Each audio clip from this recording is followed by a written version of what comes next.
एक पत्नी हमारे पास आ जाए सवेरे सवेरे, अब वो पत्नी यहां बैठी भी हो सकती हैं। वो पत्नी आई हमारे पास सवेरे सवेरे, बोली गुरुजी हमारा मन भगवान में लग गया है। ये तो बहुत अच्छी बात है, लेकिन हमारे पति जो हैं अभी तक उनका मन भगवान में नहीं लगा, और वो हमारे पास आते हैं और हमारे पास आकर के वो प्रेम का इजहार करते हैं। हमें तो अब सारे विषय वासनाओं से मन हट चुका है, मन भगवान में लग चुका है, लेकिन हमारे पति देवता का मन अभी तक भगवान में नहीं लगा।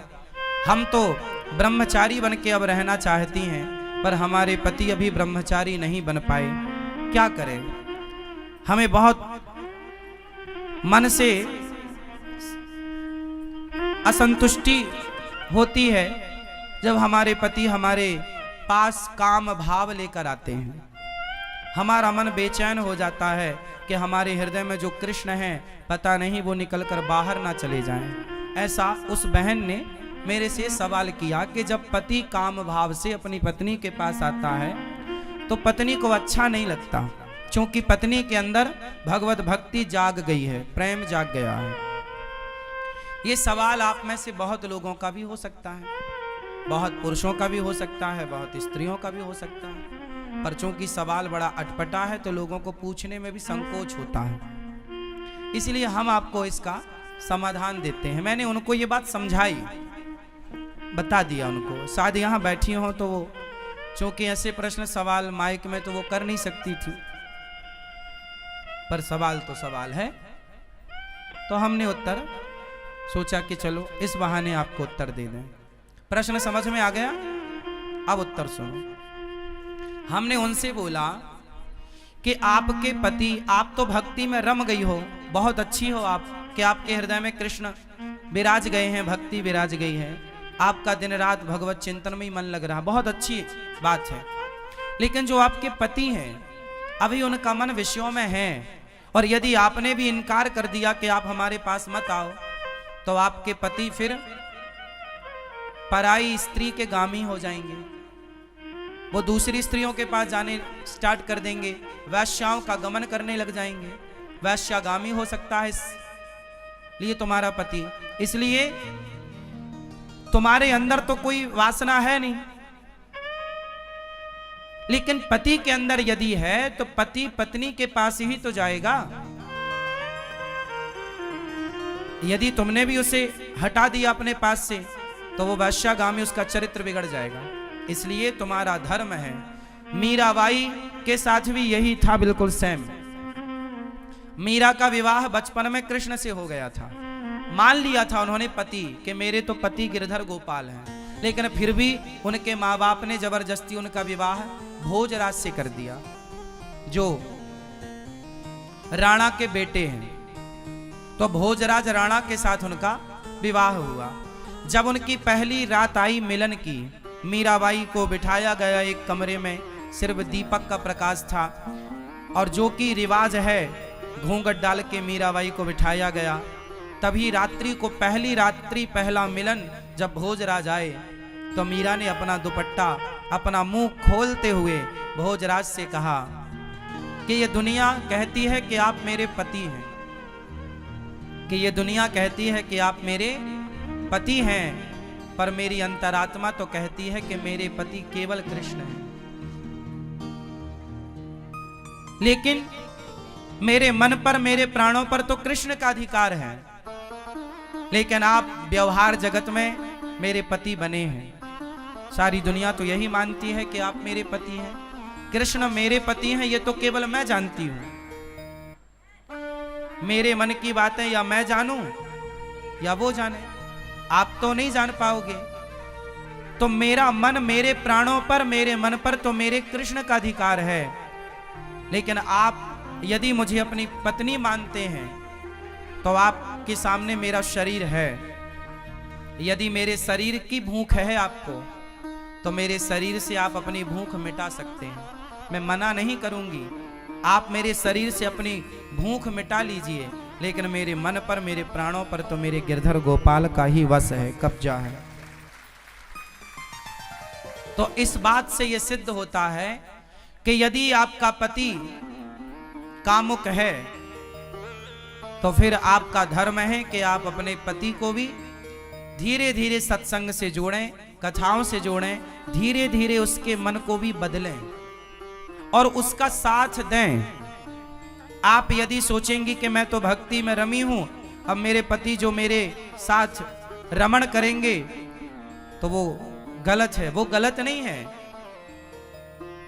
आपका धर्म है कि आप अपने पति को खुश रखें, प्रसन्न रखें, धीरे धीरे उसे भी सत्संग से जोड़कर।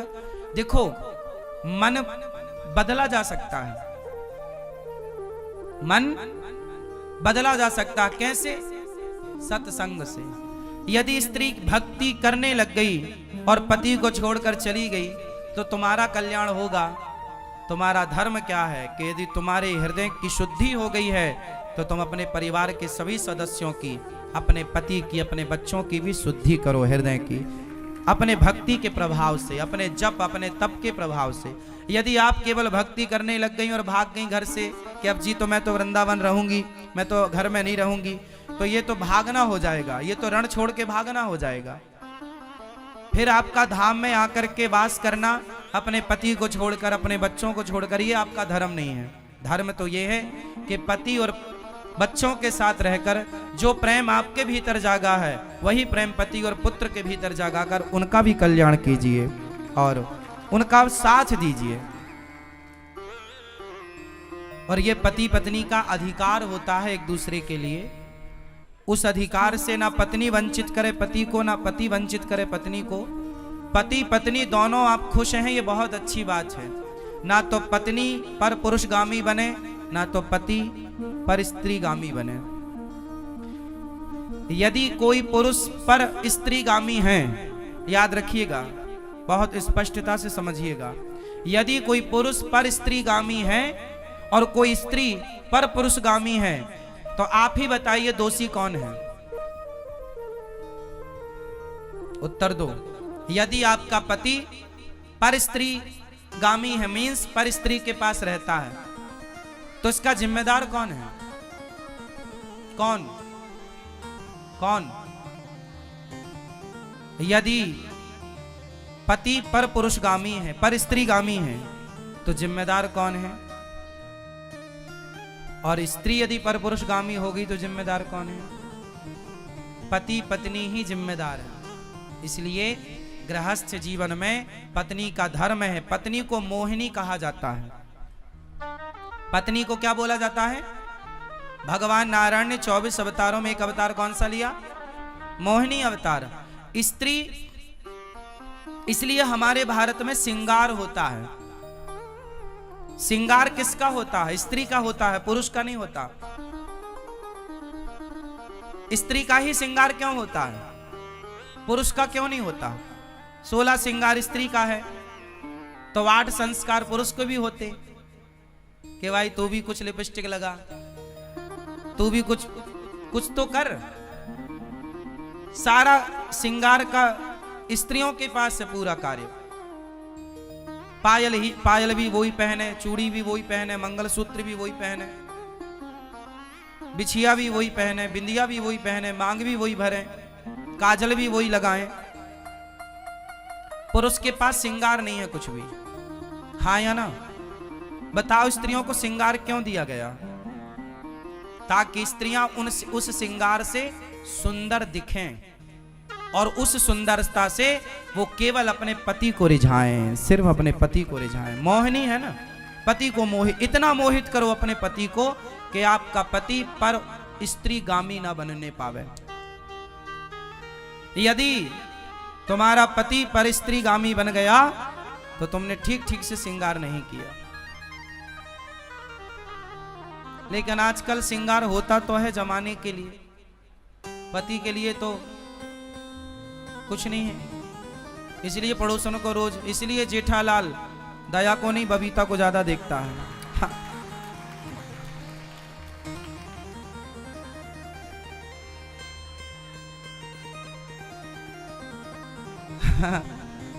सही है ना?